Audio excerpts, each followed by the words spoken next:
तो स्टूडेंट्स, पिछली बार हमने बात की थी राज्यसभा की। इस बार हम बात करेंगे लोकसभा की।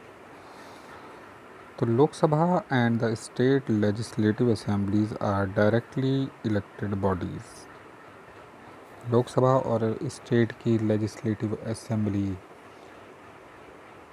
इन दोनों का जो इलेक्शन होता है मेंबर्स का, वो लोगों से होता है। यानी कि जो वोट हम देते हैं वो इन्हीं के लिए होते हैं। At present there are 543 seats in लोक सभा, और ये 1971 से ऐसी चली आ रही है। लोकसभा की सीट को कॉन्स्टिट्यूएंसी बोला जाता है। कॉन्स्टिट्यूएंसी में आपको बता दूं, पॉपुलेशन के हिसाब से एक इलेक्शन की सीट को फिक्स किया जाता है कि मान लीजिए 10 लाख की पॉपुलेशन में एक एमपी होना चाहिए, member of parliament,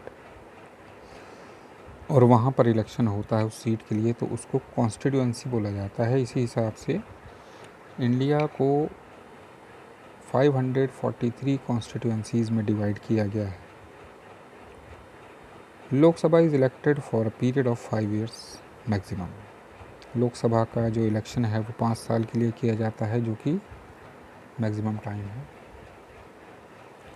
Lok Sabha can be dissolve if no party or coalition can form the government.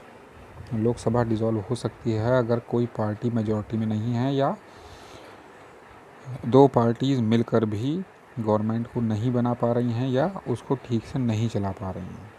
इसके अलावा इफ़ द पीएम एडवाइजेस, अगर प्रधानमंत्री एडवाइस देता है तो प्रेसिडेंट लोकसभा को डिज़ोल्व कर सकते हैं और फ्रेश इलेक्शंस के लिए बोल सकते हैं। अब देखते हैं कि पार्लियामेंट का काम क्या है। Apart from law making, the parliament is engaged in many other functions. Law बनाने के अलावा भी पार्लियामेंट के कई सारे काम हैं। तो देखिए कौन कौन से हैं। First, legislative function. Despite being the law-making body, the Parliament often merely approves legislation. The actual task of drafting the bill is performed by the bureaucracy under the supervision of minister concerned. तो law making body के अलावा भी parliament का जो काम है वो legislation को, जो भी कोई कानून या प्रस्ताव आता है उसको अप्रूव करना होता है। हालांकि जो बिल बनाने का एक्चुअल काम है वो ब्यूरोक्रेसी करती है, और उनके साथ जो मिनिस्टर उनसे उनके मिनिस्ट्री का होता है उसके साथ मिलकर ही वो ऐसा कोई बिल या ऐसा प्रपोज़ल बनाते हैं जो बाद में पार्लियामेंट में भेजा जाता है। तो एक फंक्शन तो ये हो गया। एक चीज़ और है, no major bill is introduced in parliament without the approval of the cabinet. Cabinet वो मिनिस्टर्स का ग्रुप होता है जो प्राइम मिनिस्टर अपॉइंट करता है। मेन कंट्री को चलाने के लिए जो पॉलिसीज़ होती हैं वो यहीं से शुरुआत होती है उनकी। तो बिल चाहे कहीं भी बने, कोई भी इंट्रोड्यूस करे, चाहे वो मिनिस्ट्री का मिनिस्टर हो, ब्यूरोक्रेसी का बनाया हुआ बिल हो, जो संसद में जाए, वो बिना कैबिनेट की मंजूरी के आगे नहीं बढ़ता है। हालांकि ऐसा नहीं है कि सिर्फ मिनिस्टर्स ही बिल बना सकते हैं। कोई सिंगल जिसके पास मिनिस्ट्री नहीं है, जो मेंबर ऑफ पार्लियामेंट है, वो भी बिल बना कर दे सकता है, लेकिन अप्रूवल के लिए वो कैबिनेट के पास जाता ज़रूर है। दूसरा काम है संसद का, control of executive and ensuring it's accountability. Executives को कंट्रोल करना और उसकी अकाउंटेबिलिटी, यानी कि जो उसकी जवाबदेही है वो किसके प्रति है, उसको इंश्योर करना है। The most vital function of Parliament is ensure that the executive does not overstep its authority and remains responsible to the people who have elected them. तो सबसे ज़रूरी जो काम है पार्लियामेंट का वो ये है कि एग्जीक्यूटिव जो ब्यूरोक्रेसी है, एग्जीक्यूटिव चाहे कोई सा भी हो, चाहे वो इलेक्टेड हो या सिलेक्टेड हो, वो अपनी अथॉरिटी का मिसयूज़ ना करें, उससे आगे ना बढ़ें। हालांकि वैसे तो जितने भी गवर्नमेंट ऑफिसर हैं सब जनता के सेवा के लिए ही बैठे हुए हैं, लेकिन ये लोग अपनी पावर का मिसयूज़ करते हैं। और संसद इस बात के कंट्रोल करती है कि ये लोग लोगों के लिए रिस्पॉन्सिबल रहें जिन्होंने उनको चुना है। Financial function, legislature controls taxation and the way in which money is used by the government.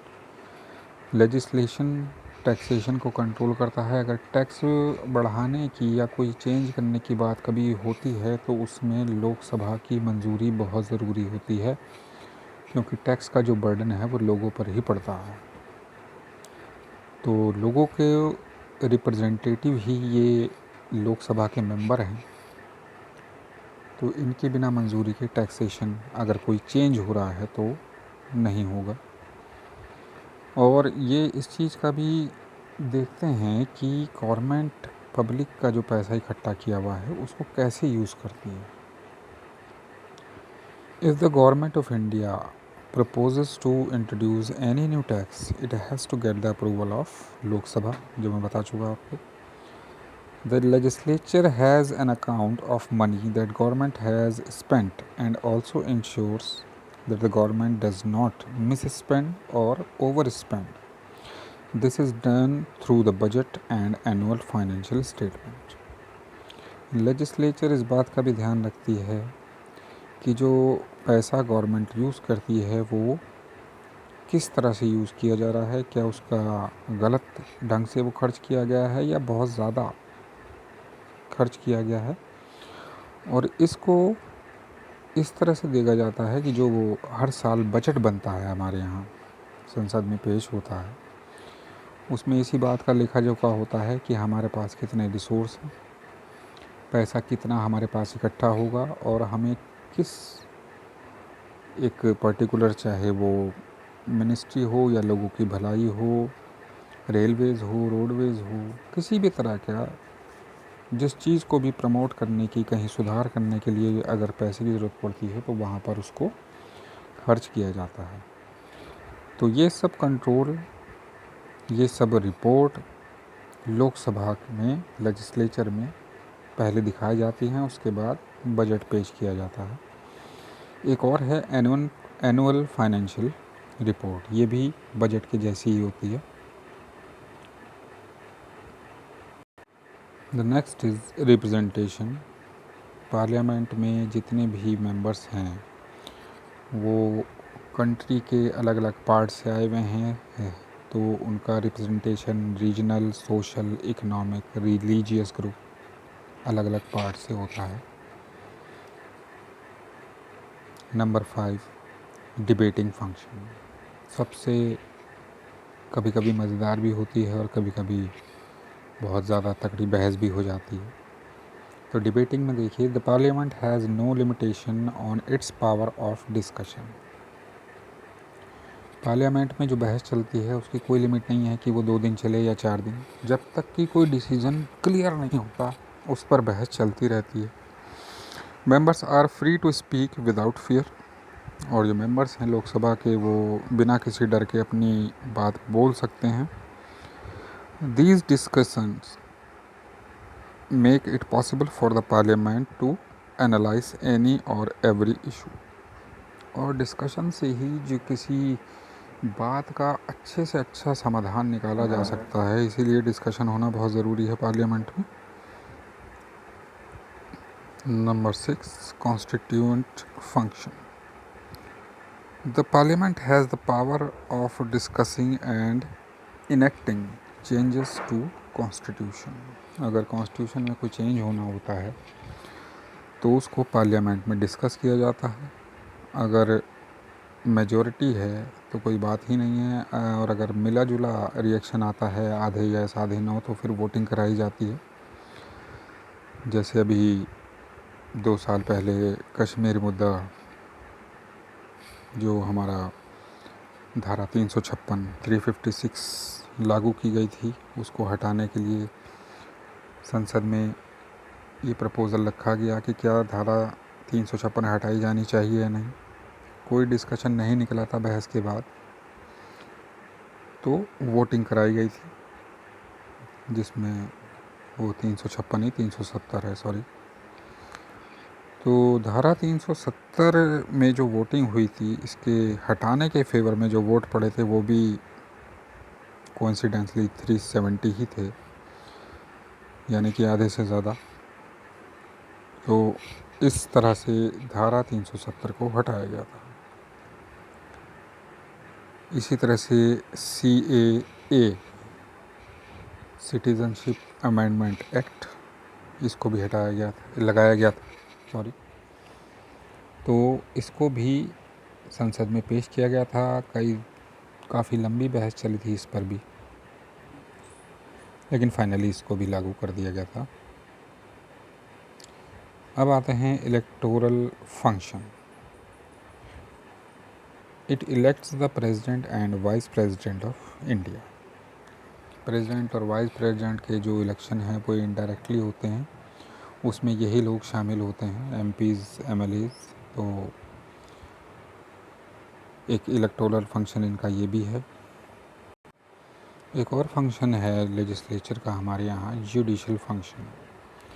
Judicial function of parliament include considering the proposals for removal of president, vice president and judges of high courts and supreme court।